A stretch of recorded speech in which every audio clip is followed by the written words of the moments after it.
अस्सलाम वालेकुम।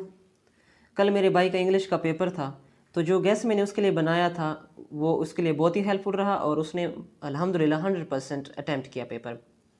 तो आज भी मैं उसके लिए दूसरा पेपर का गेस बना रहा था, तो मैंने सोचा कि आपके साथ भी शेयर कर लूँ ताकि आपको भी ये हेल्पफुल रहे। तो आज मैं guess paper biology of 9th class share करने वाला हूँ, तो इसे देखें। तो चलो स्टार्ट करते हैं। बिस्मिल्लाहिर्रहमानिर्रहीम। सबसे पहले जब पेपर आता है तो ऑब्जेक्टिव पार्ट होता है जिसमें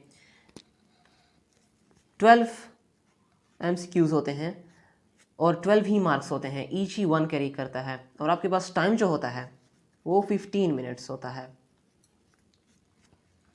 15 मिनट्स आपके पास होते हैं इसको फुलफ़िल करने के लिए। अब इसमें जो जो गेस है वो चैप्टर 1 से चैप्टर 9 तक जितने भी चैप्टर्स हैं उनमें से एक एक MCQs आएंगे। तो ऑब्जेक्टिव पार्ट करने के बाद हम सब्जेक्टिव पार्ट आते हैं। सब्जेक्टिव पार्ट में क्वेश्चन नंबर 2 जो है उसमें 8 क्वेश्चंस होते हैं जिनमें से आपने 5 क्वेश्चंस करने होते हैं और चैप्टर नंबर 1, 2 और 4 से क्वेश्चन नंबर 2 बनेगा जिनमें शॉर्ट क्वेश्चंस लिए जाएंगे चैप्टर 1, चैप्टर 2 और चैप्टर 4 में से। और ये टोटल मार्क्स कैरी करता है 10 मार्क्स ये कैरी करता है। अब क्वेश्चन नंबर 3 शॉर्ट क्वेश्चंस के पास आते हैं जिनमें चैप्टर नंबर 3, 5 और 7 से शॉर्ट क्वेश्चंस लिए जाएंगे जिनमें से आप 8 क्वेश्चंस होते हैं और आपने 5 क्वेश्चंस अटेम्प्ट करने होते हैं। ये भी 10 मार्क्स कैरी करता है। अब हम आते हैं क्वेश्चन नंबर 4 शॉर्ट क्वेश्चंस। इसमें चैप्टर है 6, 8, 9 और डेंगू फीवर जी। इनमें से भी 8 होते हैं और आपने 5 अटेम्प्ट करने होते हैं और इसके भी 10 मार्क्स होते हैं। तो ये हो गया सब्जेक्टिव पार्ट 1। अब हम आते हैं सब्जेक्टिव पार्ट 2। सब्जेक्टिव पार्ट 2 में लॉन्ग क्वेश्चंस आते हैं। लॉन्ग क्वेश्चंस में यहाँ नोट लिखा होता है कि अटेम्प्ट एनी 2 लॉन्ग क्वेश्चंस, जिसमें से 3 होते हैं और 2 करने होते हैं आपने। और एक ही क्वेश्चंस कैरी करता है 9 मार्क्स, जिनमें से A, B 2 पार्ट होते हैं। अब क्वेश्चन नंबर 5 है A और B पार्ट। जो A पार्ट है वो क्वेश्चन आ रहा है चैप्टर नंबर 1 में से जो 5 मार्क्स कैरी करता है और क्वेश्चन नंबर 5 का B पार्ट में जो क्वेश्चन आएगा वो चैप्टर नंबर 4 से आएगा जो 4 मार्क्स कैरी करता है। अब जो क्वेश्चन नंबर 6 है A B पार्ट में जो एक क्वेश्चन है वो चैप्टर नंबर 3 से लिया जाएगा जिसके 5 मार्क्स हैं और क्वेश्चन नंबर 6 B पार्ट में चैप्टर नंबर 7 से क्वेश्चंस आएंगे जो 4 मार्क्स कैरी करता है।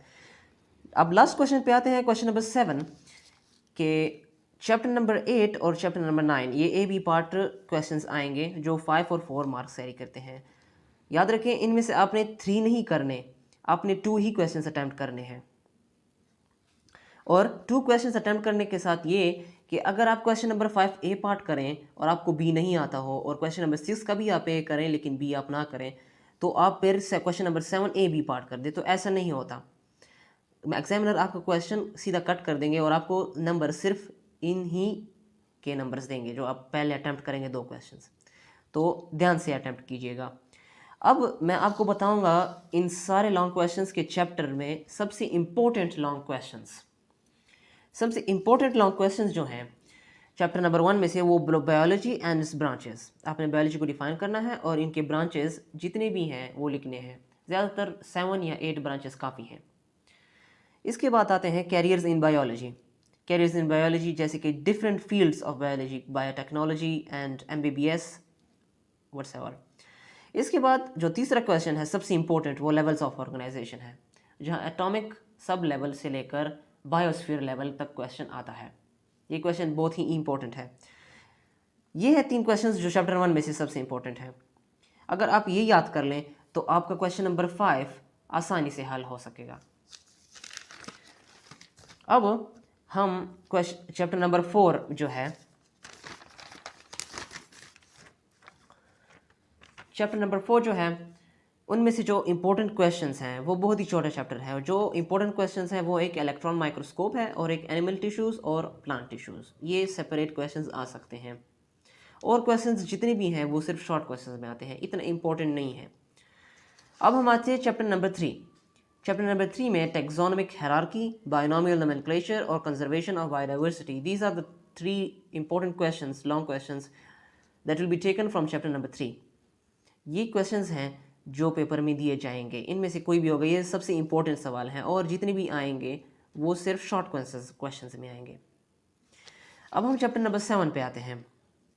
चैप्टर नंबर 7 में फोटोसिंथेसिस है जो बहुत ही इंपॉर्टेंट है, फोटोसिंथेसिस, और उसके बाद स्टोमेटा और लाइट और डार्क रिएक्शन वगैरह सब जो आते हैं इसमें।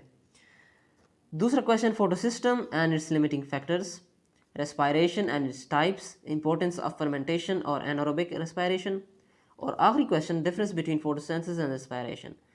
यही वो लॉन्ग क्वेश्चंस हैं जो previous papers, past board papers में आते रहते हैं। अब हम चैप्टर नंबर 8 पे आते हैं, न्यूट्रिशन, जो न्यूट्रिशन चैप्टर है। इनमें से question nutrition and it's type of nutrition, इनमें से आपने यही करना है जो है इस टॉपिक में दिया गया है।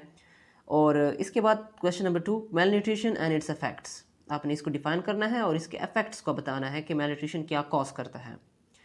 इसके बाद आते हैं ह्यूमन एलिमेंट्री कैनाल, इनमें से आपने सारा डिटेल में निकलना है। और उसके बाद आता है डिसऑर्डर्स ऑफ गट, ये भी बहुत इंपॉर्टेंट क्वेश्चन है, बोर्ड में पूछा जाता है, आप यही तैयार करें, ठीक है।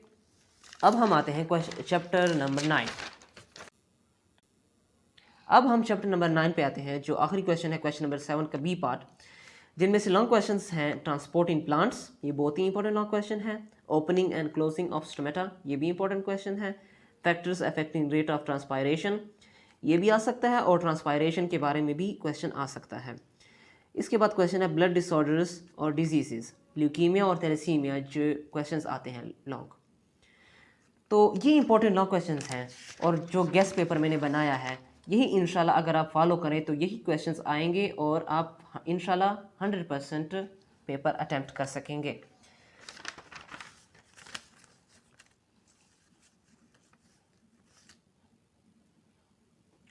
तो all the best for the paper and good luck.